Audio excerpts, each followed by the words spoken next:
আসসালামু আলাইকুম। সো পূর্বের ভিডিওটা যারা দেখছেন তারা তো অবশ্যই জানেন, বলেছিলাম যে ইউরোপিয়ান হোয়াইট চাইল্ড কটনিক্স কোয়েল নিয়ে কিছু বিস্তারিত আলোচনা করব। তো ওই ভিডিওর ভিত্তিতেই আজকের এই ভিডিওটা তৈরি করা। মূলত যারা হুজুকে অর্থাৎ ইউটিউবে বিভিন্ন লোভনীয় বিজ্ঞাপন দেখে ভাবতেছেন যে এই ইউরোপীয় হোয়াইট চাইল্ড কটনিক্স কোয়েলটা পালন করবেন, অথবা অনেকেই বলে যে ব্রয়লার কোয়েল। তো যারা আসলে এটার যেহেতু নামটা অনেক কঠিন, তো যার কারণে অনেকে এটা শর্টকাট ব্রয়লার কোয়েল বলে দেয়। আমি ওইভাবেই বলতেছি যে আসলে এই ব্রয়লার কোয়েলটা যারা পালন করতে চান, এটা আসলে বর্তমান সময়ে বাণিজ্যিক ভাবে কিন্তু এই পাখিটা কেউ ভুলেও পালন করার চেষ্টা করবেন। এর প্রধান কারণ হচ্ছে এই পাখির গড় ওজন একটু বেশি হয়, আনুমানিক 400 প্লাস মাইনাস। তবে 500 গ্রাম সচরাচর সব পাখি যে 500 গ্রাম হবে এরকম না, যেটা বাস্তব এবং সত্য। আর দ্বিতীয়ত হচ্ছে আপনার এই পাখিটার বর্তমান বাজার মূল্য প্রচুর, আর এটাই স্বাভাবিক। বাংলাদেশে যেই জিনিসটা রেয়ার থাকে ওটার বাজার মূল্য অনেক বেশি থাকে, যে জিনিসটা অ্যাভেলেবেল হয়ে যায় তখন এটার বাজার অটোমেটিকলি পড়ে যায়। তো যেহেতু এখন এটা মাত্র নতুন আসছে, তো এটার বাজার মূল্য প্রচুর বেশি আছে। আপনি এত বেশি দিয়ে একটা পাখি কেউ বাণিজ্যিক ভাবে পালন করার জন্য নিবেন, অথবা আপনি বাজারজাত করতে পারবেন না। তো যদি কেউ এই পাখিটা নিয়ে চিন্তা ভাবনা করেন যে বাণিজ্যিক ভাবে কিছু করবে, আমার মনে হয় সম্পূর্ণ ভুল ধারণা। আপনি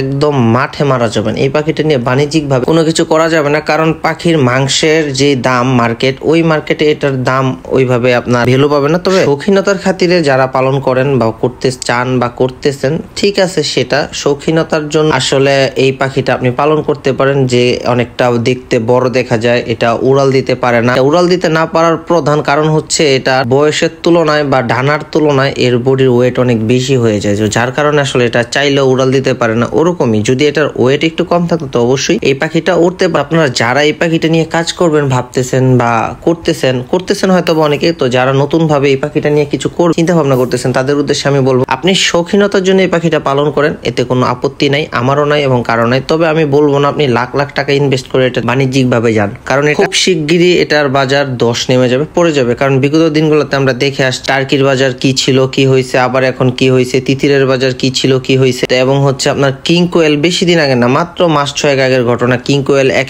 জোড়া কিং কোয়েল 6000, 7000, 10,000 পর্যন্ত। সেই কিং কোয়েল এখন বাজারে অ্যাভেলেবেল 400-500 টাকা জোড়া পাওয়া যাচ্ছে। এটাও এরকম হয়ে যাবে। তো আপনারা লাখ টাকা খরচ করে এটাতে ইনভেস্ট এইভাবে করেন না। শখের বসে 2-4টা পালন করলে ঠিক আছে। শৌখিনতার বিজনেস দুটা কিন্তু এক জিনিস। যারা পাখি নিয়ে কাজ করতে চান, বিজনেসের ইচ্ছা থাকে, আপনারা হয়তো বা হাইব্রিড ক্রসটা নিয়ে কাজ করতে পারেন যদি মাংস সাপ্লাইয়ের জন্য, অথবা হচ্ছে সরাসরি জাপানি পাখিটা নিয়ে কাজ করবেন ডিমের জন্য, একদম 100-100 ভালো। তো এর জন্য আমি জাপানি পালন করে দেখে ভাইবেন না, অনেকে ভাবতে পারেন যে ও জাপানি পালন করে দেখে আমাদের এই বুদ্ধি। আসলে ভাই সবকিছুরই অভিজ্ঞতা আছে। আমার একটা ছোট অভিজ্ঞতা থেকে আমি আপনাদের সাথে এই বিষয়টা শেয়ার করলাম। ভালো না লাগা বা ভালো লাগা এটা আপনাদের ব্যাপার। যাদের আমার ভিডিওটা ভালো লাগে লাইক কমেন্ট শেয়ার করবেন, এবং যাদের পাখি প্রয়োজন হয় ইনশাআল্লাহ আমাদের কাছ থেকে সংগ্রহ করতে পারবেন। আপনারা চাইলে কিন্তু ইউরোপিয়ান হোয়াইট চাইল্ড কটনিক্স কোয়েলটাও আমাদের কাছ থেকে আপনারা সংগ্রহ করতে পারবেন। এটার দামটা পড়বে আলোচনার সাপেক্ষে, বলতে চাচ্ছি না, কারণ আজকের ভিডিওটা পোস্ট করলে এটা 1 বছর 2 বছর 5 বছর পর যদি আমার আইডিটা থাকে, এটা দেখতে পারে মানুষ, তখন আমাকে গালিগালাজ করবে।